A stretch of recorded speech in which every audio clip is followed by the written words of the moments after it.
Bill के विरोध में संसद से सड़क और मीडिया से सोशल मीडिया तक हंगामा काटने वाली कांग्रेस पार्टी और उनके नेता राहुल गांधी इस वक्फ बिल को लेकर कितने गंभीर हैं, अब इसका पर्दाफाश पत्रकार अर्नब गोस्वामी के जरिए किया गया है।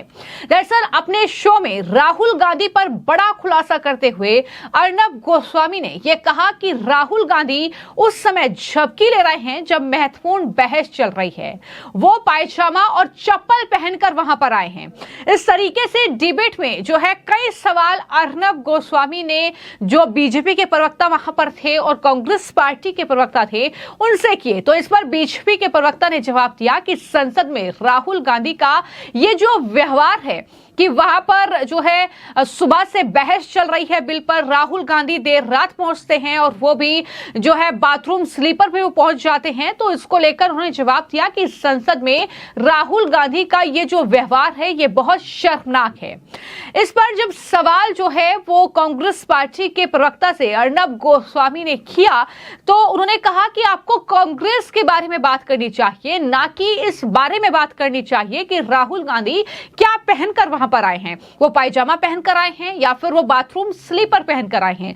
तो इस पर अर्नब गोस्वामी ने कांग्रेस पार्टी को आईना दिखाते हुए जवाब दिया कि कांग्रेस पार्टी के बारे में क्या बात करें, अब तो वो पार्टी अस्तित्व में ही नहीं है। तो इस तरीके से ये पूरी बहस जो है वो देखने को मिली। लेकिन लगातार हम देख रहे हैं कि सोशल मीडिया पर जो राहुल गांधी पोस्ट करके इस वक्फ बिल का विरोध कर रहे हैं और लगातार जो है मुसलमानों को लेकर तमाम बातें वो कर रहे हैं, लेकिन वहीं पर बीजेपी के नेताओं से लेकर कई पत्रकार राहुल गांधी के इस रवैये को लेकर काफी ज्यादा हैरान हैं।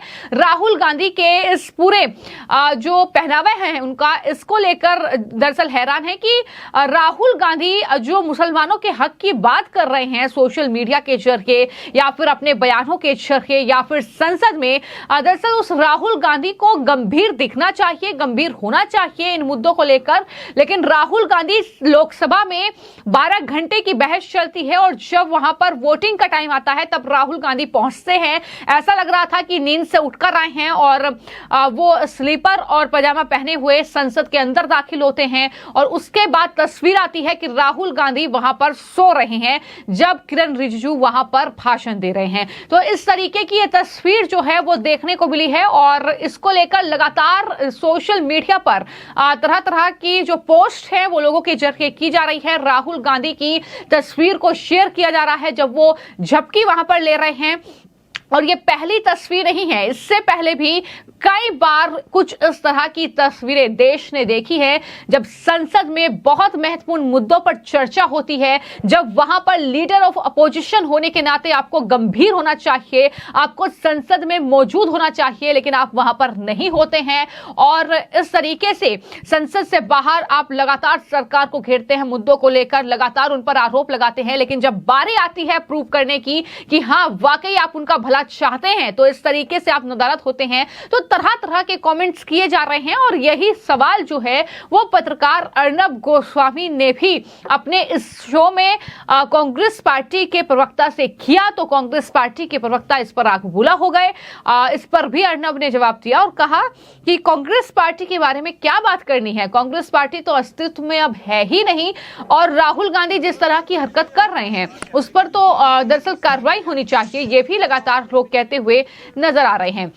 तो कुल मिलाकर राहुल गांधी जब अपनी गाड़ी से उतरे, वो तस्वीरें आप देखिए कि किस तरीके से वो दरअसल ऐसा लग रहा है कि बहुत जल्दी में थे, वोट करने के लिए आए थे और उसके बाद वो इस तरीके से वहां से चले गए। तो ये तस्वीरें दिखा रही हैं कि राहुल गांधी किस तरीके की वेशभूषा में वहां पर पहुंचे थे और जब तस्वीरें सामने आई तो वो जमकर ट्रोल हुए। वीडियो में राहुल गांधी के पहनावे को लेकर ही ये उन्हें ट्रोल किया जा रहा है। घर पर पहनने वाला ये पायजामा और स्लीपर पहने वो संसद में एंट्री करते हैं और इस तरीके से लोग भड़क गए।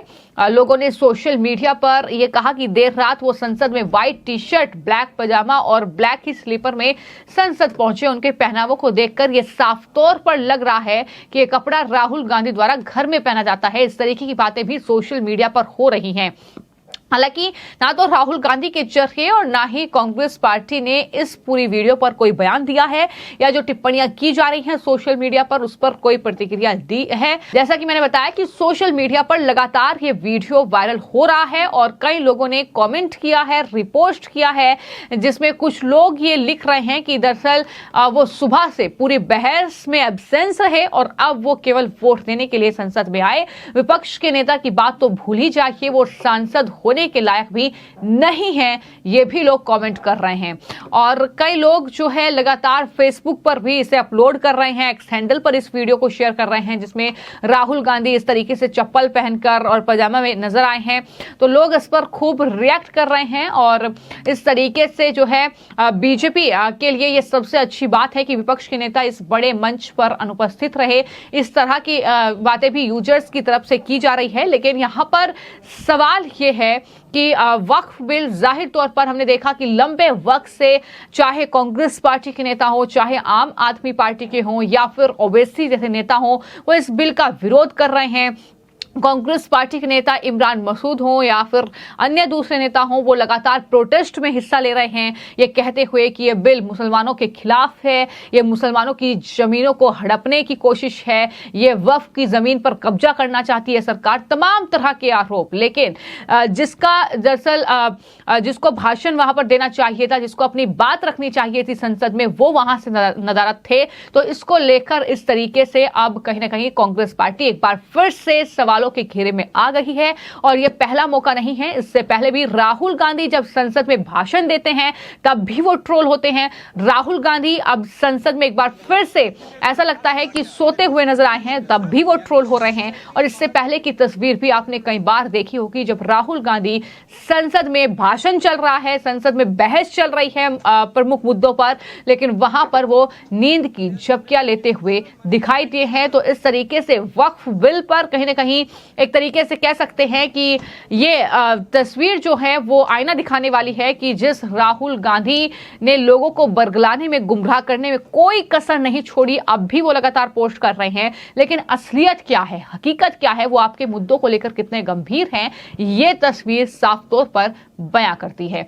फिलहाल आपकी इस खबर को लेकर क्या राय है, हमें कमेंट बॉक्स में जरूर लिखें। धन्यवाद। समर्थन इस तरह से है कि एक सकारात्मक काम होना चाहिए। आज सरकार जो कदम उठा रही है, ये कदम बहुत पहले पिछली सरकारों और हमारे मजहबी लीडर और समाजी लीडर जो मुस्लिम हैं, उनको मुस्लिम समुदाय की का गरीबी और पिछड़ापन और दुर्बलता पे उनको पे नजर होनी चाहिए, क्योंकि वक्फ की जमीन न दान की जाती है और न ही खरीदी और बेची जाती, क्योंकि वक्फ की जमीन शरई कानून के हिसाब से वो खुद दान कर देते हैं। लोग जो दान करते हैं उनका मकसद ही यही होता है कि समाज के गरीब, पिछड़े और दबे कुचले, गरीब, असहाय, बीमार लोगों के लिए शेल्टर होम हो, आश्रय होम हो, मदरसे हो जो बहुत अच्छे और एडवांस हो, कि एक इमाम मस्जिद मदरसे का या मस्जिद का एक इमाम भी हो तो वो एक IAS ऑफिसर हो, जज हो, अधिकारी हो, समाजी लीडर हो, राजनीति लीडर हो। हमें इमाम की जरूरत है, मुस्लिम कम्युनिटी में इमाम की भी जरूरत है और डॉक्टर और जज की भी जरूरत है। और महिलाओं के अधिकार, जब वो उनके माँ बाप नहीं रहते, उनको तलाक दे दिया जाता है, तो वो कहाँ छत जाए, किसके छत पे जाए? क्या भाई के परिवार के पास जा करके बैठ जाए, भाई अपने परिवार को पाले, कि तलाकशुदा बहन का जीवन गुजारा करे?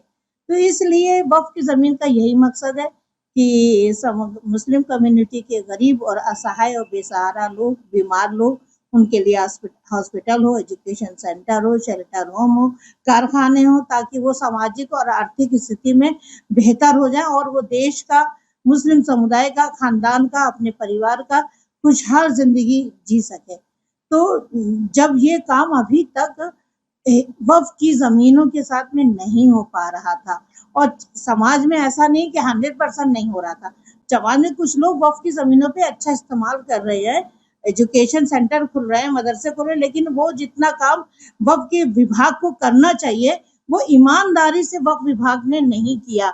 जमीनों की लूटमार होती रही, सही मकसद पूरा नहीं हुआ।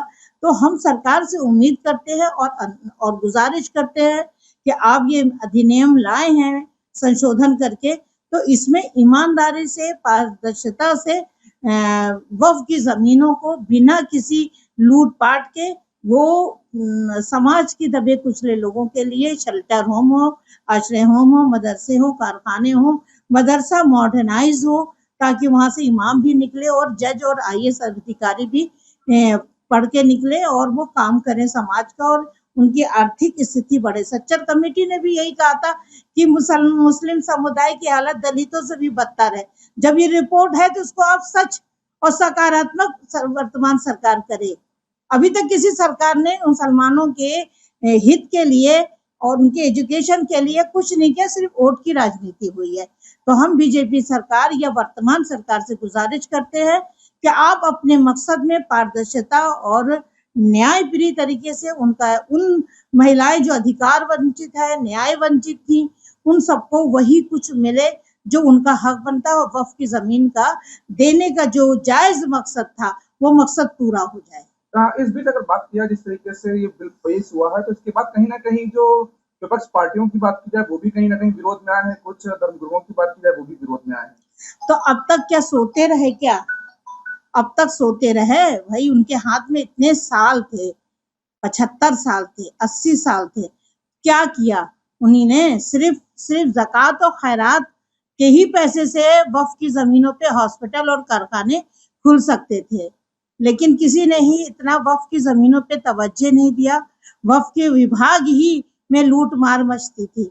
अब हम वर्तमान सरकार से गुजारिश करते हैं कि पिछला जो कुछ भी नुकसान हुआ है वक्फ की जमीनों के साथ अब लूट मार ना होने पाए। जिन लोगों ने नाजायज कब्जा किया है उन नाजायज कब्जे को छुड़ाया जाए और जिन लोगों ने बेईमानी या कब्जा किया है उन जमीनों पे जांच की जाए और जो दोषी हैं उन पे भी कार्रवाई होनी चाहिए। जो शरीयत की जमीन थी, शरीयत के मुताबिक चलनी चाहिए थी कि उस पे गरीबों का, असहाय लोगों का उस पे शेल्टर होम हो, कारखाने हो, एजुकेशन सेंटर हो, उसमें ताकि समाज की मुस्लिम गरीब तबका वो भी सामाजिक और आर्थिक और शैक्षिक तरीके से विकास करे और देश का भी विकास हो और मुस्लिम कम्युनिटी में भी खुशहाली आए।